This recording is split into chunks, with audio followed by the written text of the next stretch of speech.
প্রিয় শিক্ষার্থী বন্ধুরা, তোমরা কেমন আছো? আশা করি ভালো আছো। দেওয়ানপুর এসকেশন স্কুল অ্যান্ড কলেজের অনলাইন ক্লাস থেকে তোমাদেরকে জানাচ্ছি শুভেচ্ছা। তোমাদের সাথে আছি আমি প্রকৃতি রঞ্জন বড়ুয়া, প্রভাষক, ব্যবসা সংগঠন ও ব্যবস্থাপনা। আজকে তোমাদের সাথে আমি আলোচনা করব ব্যবসা সংগঠন ও ব্যবস্থাপনা দ্বিতীয় পত্রের প্রথম অধ্যায় ব্যবস্থাপনার সংজ্ঞা এবং ব্যবস্থাপনার কার্যাবলী সম্পর্কে। চলো তাহলে আমরা ক্লাসে পড়ে আমরা জানবো আজকে ব্যবস্থাপনার সংজ্ঞা সম্পর্কে, ব্যবস্থাপনার কার্যাবলী সম্পর্কে। ব্যবস্থাপনা প্রথমে আসা যাক ব্যবস্থাপনা সংজ্ঞা। ব্যবস্থাপনা হচ্ছে প্রাতিষ্ঠানিক লক্ষ্য অর্জনের জন্য পরিকল্পনা, সংগঠন, নির্দেশনা, সমন্বয় সাধন এবং নিয়ন্ত্রণ কার্যাবলীকে বোঝানো হয়ে থাকে। মূল কথা হচ্ছে ব্যবস্থাপনা হচ্ছে প্রতিষ্ঠানের কাজ সুষ্ঠুভাবে সম্পাদনের জন্য প্রয়োজনীয় কার্যাবলীগুলো ধারাবাহিকভাবে সম্পাদন করাকে বলা হচ্ছে ব্যবস্থাপনা। ব্যবস্থাপনার সংজ্ঞা দিতে গিয়ে হেনরি ফিওল বলেন, ব্যবস্থাপনা হলো পূর্বানুমান, পরিকল্পনা, সংগঠন, নির্দেশনা, সমন্বয় সাধন এবং নিয়ন্ত্রণ কার্যাবলী। এই কাজগুলো ধারাবাহিকভাবে সম্পাদন করাটাকে বলা হচ্ছে ব্যবস্থাপনা। তাহলে আমরা ব্যবস্থাপনার কতগুলো ব্যবস্থাপনা বলতে আমরা বুঝতেছি যে প্রতিষ্ঠানের উপায়, উপকরণের যথাযথ ব্যবহার, একটি দলবদ্ধ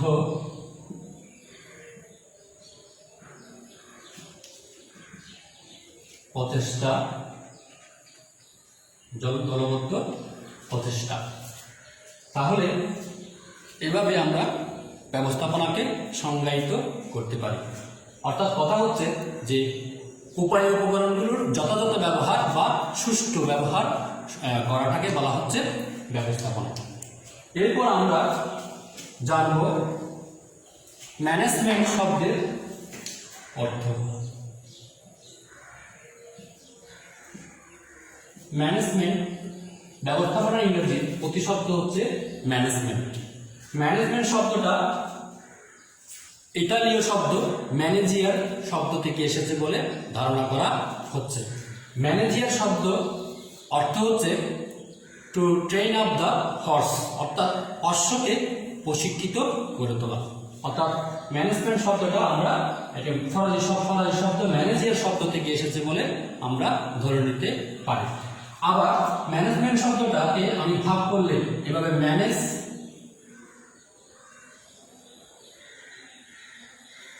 প্লাস ম্যান প্লাস টি অথবা ট্যাক্টফুলি এভাবে আমরা বর্ণনা করতে পারি। ম্যানেজ ম্যান আর টি দিয়ে ট্যাক্টফুলি, ম্যানেজ ম্যান ট্যাক্টফুলি অর্থাৎ ইকুয়াল টু ম্যানেজমেন্ট।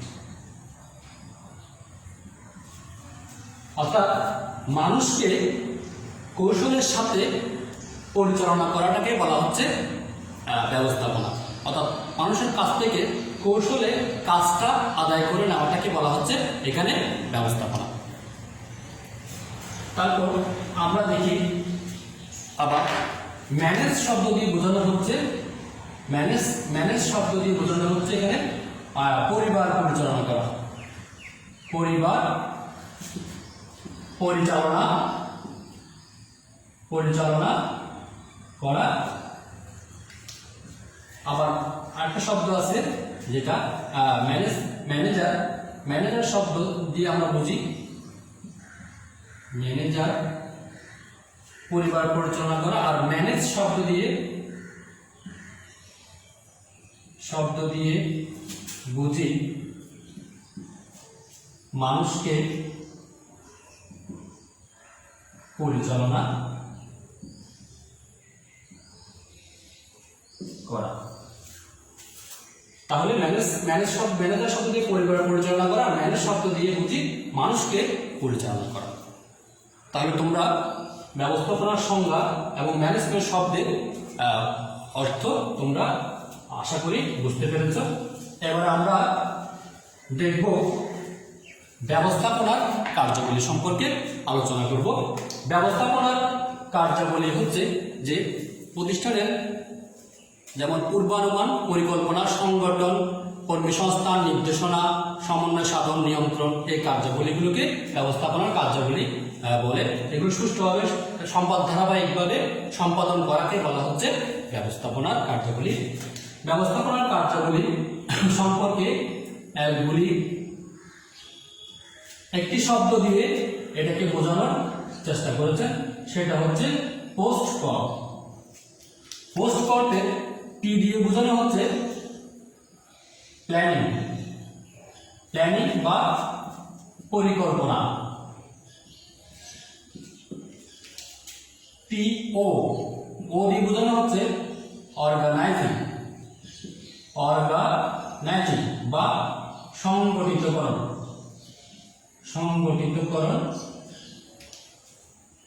এস দিয়ে বোঝানো হচ্ছে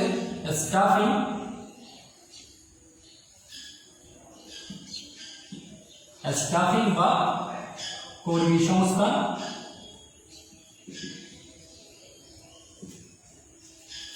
ডি দিয়ে বোঝানো হচ্ছে ডাইরেক্টিভ বা নির্দেশনা।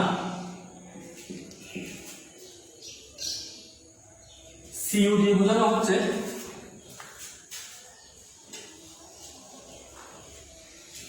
সিও দিয়ে বোঝানো হচ্ছে কোঅর্ডিনেটিং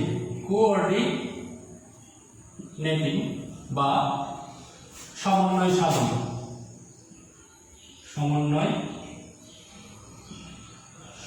সাধন। আর দিয়ে বোঝানো হচ্ছে রিপোর্টিং বা প্রতিবেদন প্রকাশ। ডি দিয়ে হচ্ছে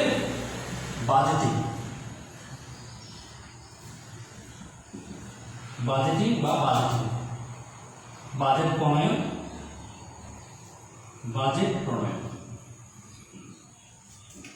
এলগুলি পোস্ট শব্দ দিয়ে এখানে ব্যবস্থাপনার কার্যাবলীগুলোকে এখানে তিনি বোঝাতে চেয়েছেন। অর্থাৎ একটা শব্দের মাধ্যমে আমরা ব্যবস্থাপনার কার্যাবলীগুলো আমরা ধারাবাহিকভাবে এগুলো বুঝতে পারি, বা তোমাদের সুবিধার্থে এই শব্দটা মনে রাখলে তোমরা কার্যাবলী সবগুলো ধারাবাহিকভাবে তোমরা মনে রাখতে পারবে। এরপর আমরা বর্ণনা করব সবগুলো যে ব্যবস্থাপনার কার্যাবলী সামগ্রিকভাবে।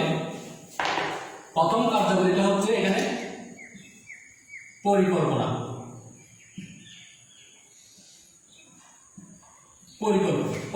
কি? পরিকল্পনা হচ্ছে ব্যবস্থাপনার কার্যাবলীগুলো দেখা যাচ্ছে যে ভবিষ্যতে একটা প্রতিষ্ঠানের কি করব, প্রতিষ্ঠানের কিভাবে চলবে বা কিভাবে পরিচালিত হবে বা কি করা হবে, কখন করা হবে, কিভাবে করা হবে, এগুলো আগেভাগে সিদ্ধান্ত নেওয়াটাকে অথবা ভবিষ্যৎ কাজগুলোকে বর্তমানে সিদ্ধান্তগুলো নিয়ে নেওয়াটাকে বলা হচ্ছে এখানে পরিকল্পনা। যেমন যদি বলি যে একটা পিকনিকের আয়োজন করা হলে তাহলে দেখা যায় যে আমাকে আগে ঠিক করতে হয় কোথায় যাব, কোন জায়গায় যাব, কত তারিখে যাব, কখন যাব, কিভাবে যাব, সবগুলো এখানে কি আগেভাগে সিদ্ধান্ত নেওয়া হয়। এটাকে বলা হচ্ছে পরিকল্পনা। ব্যবস্থাপনার প্রথম কার্যাবলী হচ্ছে এখানে পরিকল্পনা। দ্বিতীয় কার্যাবলীটা হচ্ছে সংগঠন হচ্ছে প্রতিষ্ঠানের উপকরণগুলোকে যথাযথভাবে এক জায়গায় স্থাপন করা, অর্থাৎ যে প্রাতিষ্ঠানিক লক্ষ্য অর্জনের জন্য প্রতিষ্ঠানের বিভাগ, উপবিভাগ এবং সবগুলো এখানে যাতে কর্মী সব যারা আছে সবাইকে একত্রিত করা, অর্থাৎ 6M যেগুলো আছে 6M man machine material money market method, এগুলোকে কি করা, একত্রিত করার মাধ্যমে প্রাতিষ্ঠানিক লক্ষ্য অর্জনের চেষ্টা করাটাকে বলা হচ্ছে এখানে সংগঠনের মধ্যে সকল মানবীয় অমানবীয় উপাদানগুলোকে এখানে একত্রিত করা হয় এবং প্রাতিষ্ঠানিক লক্ষ্য অর্জনের জন্য এগুলোকে যথাযথ ব্যবহারের প্রচেষ্টা চালানো হয়। 3 নম্বর হচ্ছে এখানে কর্মী সংস্থান বা স্টাফিং, যেটা বলা হচ্ছে যে কর্মী সংস্থান হচ্ছে একটি প্রতিষ্ঠানের কি ধরনের কর্মী প্রয়োজন এবং কোন ধরনের দক্ষতা সম্পন্ন কর্মীগুলো আমাদের একটা প্রতিষ্ঠানের লক্ষ্য অর্জন করতে পারবে, সে ধরনের কর্মী আমাকে সংগ্রহ করে আনতে হবে। এর জন্য এই কর্মী সংগ্রহের জন্য যে আবেদন বিজ্ঞপ্তি প্রদান এবং বিজ্ঞপ্তি বাছাইকরণ এবং কর্মীদের নিয়োগ পরীক্ষা নেওয়া, সেখান থেকে আবার নির্বাচন এবং যারা দক্ষ তাদেরকে নির্বাচন করে নিয়োগ দেওয়াটাকে বলা হচ্ছে এখানে নিয়োগ দেওয়া, এবং নিয়োগ দেওয়ার পরে তাদেরকে প্রশিক্ষণের পরে তাদেরকে যথাযথ কাজে তাদেরকে নিয়োজিত করাটাকে বলা হচ্ছে এখানে কর্মী সংস্থান। অর্থাৎ কর্মী সংস্থান হচ্ছে একটা প্রতিষ্ঠানের কর্মী সংগ্রহ থেকে শুরু করে একদম পদোন্নতি পর্যন্ত এবং অবসর গ্রহণ পর্যন্ত এই সামগ্রিক কার্যক্রমগুলিকে বোঝানো হচ্ছে এখানে কর্মী সংস্থান। আর একটি উৎপাদনকারী প্রতিষ্ঠানে যদি আমার 7 জন ব্যবস্থাপক দরকার হয়, তাহলে সেক্ষেত্রে আমাকে প্রথমে পত্রিকায় বিজ্ঞপ্তি প্রকাশ করতে হবে। এখন মনে করো বিজ্ঞপ্তির মধ্যে 100 জন এখানে আবেদন করলো, তা 100 জনের আমি নিয়োগ পরীক্ষা নিলাম, বাছাই করলাম, বাছাই থেকে আমি 7 জনকে এখানে নিয়োগ দিলাম। দক্ষতা এবং তাদের সবকিছু মিলিয়ে আমি যদি দেখি যে তারা আমার কাজের জন্য যোগ্য, তাদেরকে আমি সেখান থেকে নিয়োগ দিলাম এবং নিয়োগের পরবর্তীতে তাদেরকে আমি প্রশিক্ষণ এবং যথাস্থানে তাদেরকে নিয়োগ প্রদান করলাম। এটা হচ্ছে ব্যবস্থাপনার 3 নম্বর কাজ হচ্ছে কি কর্মী সংস্থান। তারপর হচ্ছে 4 এর মধ্যে আছে কর্মী সংস্থানের পরে নির্দেশনা বলতে এখানে বোঝানো হচ্ছে ডাইরেক্টিভ বা নির্দেশনা, যে প্রতিষ্ঠানে যারা কর্মরত আছে তাদেরকে যথাযথ এখানে তথ্য আদেশ দান এবং নির্দেশ দানকে বোঝানো হচ্ছে। অর্থাৎ প্রতিষ্ঠানের লক্ষ্য কি এবং সেই অনুসারে তাদেরকে যথাযথ কাজগুলো বুঝিয়ে দেওয়া, যাতে তাদের পরবর্তীতে কোনো সমস্যা না হয় এবং তারা যদি কাজগুলো বুঝতে পারে, তাহলে তাদের মূল লক্ষ্য যদি বুঝতে পারে, তারা ওই অনুসারে কাজ করবে বলে ধারণা করা হয়। তাহলে নির্দেশনা হচ্ছে প্রতিষ্ঠানের কর্মীদেরকে যথাযথ তথ্য বা নির্দেশ প্রদান করা। ভুল নির্দেশ বা অবাস্তব নির্দেশ যদি দেওয়া হয়, তাহলে কি সেটা প্রাতিষ্ঠানের লক্ষ্য অর্জনে আমাদের সমস্যা হতে পারে। এরপর নির্দেশনার পরে আমরা দেখি, নির্দেশনার পরে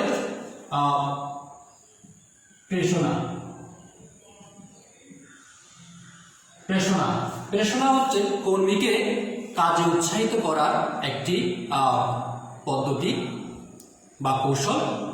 প্রতিষ্ঠানে যারা কর্মরত আছে তাদেরকে বিভিন্নভাবে প্রেষিত করে আমাকে কাজগুলো আদায় করতে হবে। প্রতিষ্ঠানের কর্মীদের কি প্রয়োজন, তাদের কি চাহিদা আছে, সেটা বিবেচনা করে তাদেরকে আমাকে পুরস্কৃত করতে হবে। তাদের কাজের প্রতি উৎসাহ দানের জন্য আমাকে বিভিন্নভাবে তাদেরকে পেশনা দিতে হবে। হয়তোবা দেখা যায় একটি প্রতিষ্ঠানের কর্মীদেরকে আমি যদি এখানে বোনাসের ব্যবস্থা করি, অথবা দেখা যায় তাদেরকে একটি বনভোজনে নিয়ে যায় এবং আরও বিভিন্নভাবে তাদের বাসস্থান প্রদান করা হয়, তাদের শিশুদের বা বাচ্চাদের লেখাপড়ার সুযোগ দানের জন্য ব্যবস্থা করা হয়। তাহলে দেখা যায় এইভাবে আমরা কি করতে পারি, কর্মীদেরকে পেশনা দিয়ে তাদের কাছ থেকে আমি কাজটা আদায় করে নিতে পারি। এটাকেই বলা হচ্ছে ব্যবস্থাপনার প্রেষণা কার্যাবলী। 6 নম্বরে আমরা দেখব প্রেষণার পরে সমন্বয় সাধন। সমন্বয় সাধন হচ্ছে যে একটি প্রতিষ্ঠানের প্রতিটি বিভাগ, উপবিভাগ, ব্যক্তিক প্রচেষ্টাগুলোকে এখানে একত্রিত করা বা তাদের মধ্যে একটা ঐক্য সৃষ্টি করা, অর্থাৎ প্রতিটি বিভাগ যাতে একটা বিভাগ আরেকটা বিভাগের সাথে সমন্বয় করে এখানে কাজ করতে পারে, অর্থাৎ তাদের মধ্যে একটা যাতে মিল থাকে। দেখা যায় মনে করেন আমি 10,000 ইউনিট পণ্য উৎপাদন করতে 10,000 ইউনিট উৎপাদন করার পরিকল্পনা গ্রহণ করেছি, তাহলে সেক্ষেত্রে যারা বিক্রয় কর্মী আছে তাদেরকে 10,000 ইউনিট পণ্য বিক্রির ব্যবস্থা করতে হবে। তারা ওই 10,000 ইউনিট পণ্য বিক্রয়ের জন্য তারা আগেভাগে এখানে কাজ করবে। এরপর হচ্ছে যে যারা কাঁচামাল ক্রয় করবে তারাও ওই অনুসারে পণ্য অর্ডার দিবে এবং ওগুলো পাওয়ার জন্য তারা নিশ্চিত বা নিশ্চয়তা প্রদান করবে। তাহলে এটাকে বলা হচ্ছে সমন্বয়। অর্থাৎ প্রতিষ্ঠানের যে কাজগুলো হচ্ছে প্রত্যেকটা বিভাগ উপবিভাগের সাথে যাতে কাজটার সমন্বয় করাটাকে বোঝানো হচ্ছে এখানে সমন্বয় সাধন। এর পরবর্তী কাজটা হচ্ছে নিয়ন্ত্রণ। নিয়ন্ত্রণ হচ্ছে পরিকল্পনা গ্রহণের সময় আমরা একটা আদর্শমান গ্রহণ করেছি। এই আদর্শমানের সাথে প্রকৃত ফলাফল কত সেটা তুলনা করা। এখানে যদি বিচ্যুতি সৃষ্টি হয় বা বিচ্যুতি হয় তাহলে সেটা কিভাবে পরবর্তীতে আমরা সংশোধন করব সেটাই এখানে নির্ধারণ করা। অর্থাৎ এখানে প্রথমে আমাকে আদর্শমান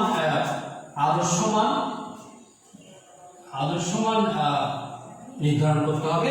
আদর্শমান যদি হয় যে 6 মাসে আমরা 600 ইউনিট পণ্য উৎপাদন করব, কিন্তু প্রকৃত ফল দেখা গেল আমার আসলো 550 ইউনিট, কিন্তু দেখা যাচ্ছে এখানে বিচ্যুতি নির্ণয় হলো 50 ইউনিট। তাহলে এই বিচ্যুতিটা কিভাবে সংশোধন করা যায় সেক্ষেত্রে আমাদের ব্যবস্থা নিতে হবে বা সংক্ষেপ করে এই বিচ্যুতিটিকে কেন্দ্র করে এখানে আমাকে কি সংশোধনমূলক ব্যবস্থা গ্রহণ করতে হবে। তাহলে আমরা এই বিষয়টা হচ্ছে ব্যবস্থাপনার কার্যাবলী। এই কার্যাবলীগুলো তোমরা আশা করি বুঝতে পেরেছ, বইয়ের সাথে মিলিয়ে নিবে এবং তোমরা আশা করি সেগুলো তোমাদের উপকৃত হবে। আজকে এতটুকুই। তাহলে তোমাদেরকে আমার সাথে থাকার জন্য সবাইকে ধন্যবাদ। পরে আগামী ক্লাসে দেখা হবে।